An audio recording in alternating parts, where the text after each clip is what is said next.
Donc vous allez jouer ensemble le 17 septembre au Jacobin. Ce sera la première fois que vous jouez ensemble, mais vous vous connaissez depuis longtemps en fait.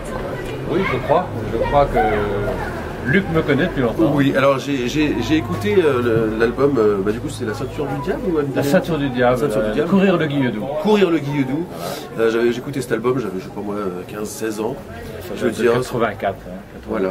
Je me relaxais à Strasbourg en écoutant ça. Et puis en fait on s'est rencontrés vraiment sur le MySpace.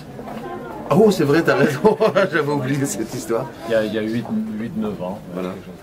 Et puis on s'est rencontrés sur la mise à l'eau du Main Vague dans le port de Dinan. Ouais.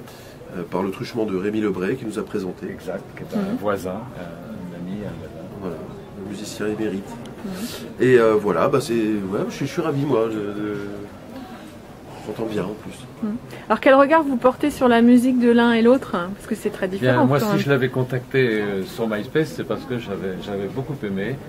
C'était quelque chose qui m'avait parlé dans les tripes. Et puis voilà, le lien s'était fait. Je ne savais pas que lui, il avait déjà écouté ma musique aussi. Donc... Ah, parce que ce qu'il faut savoir, c'est qu'en fait j'ai aimé ta musique sans savoir que c'était toi. Bah oui. C'est-à-dire qu'en fait j'écoutais Courir le Guilledou, mais j'ai écouté aussi le groupe Afro Sound System, et en fait c'était toi qui jouais l'harpe, un corde métallique dessus. J'aimais bien ces parties, voilà comme ça. Mais voilà, j'aime beaucoup le risque que Myrdine prend aussi, et puis en fait pas un risque, en fait c'est une complémentarité d'utiliser les sons électroniques en fait avec cette harpe métallique là. L'album Moving Sounds notamment. Moving Sounds, l'avant-dernier. Et alors ce matin vous avez préparé le concert du 17. Est-ce que alors à quoi il faut s'attendre? Est-ce qu'il y aura des surprises? Il faut s'attendre à une rencontre, oui, à une surprise. On va croiser nos programmes, nos répertoires, et puis on va chanter Andelendir, justement, cette chanson mythique qui est une prophétie druidique du 5e siècle. On va la chanter ensemble.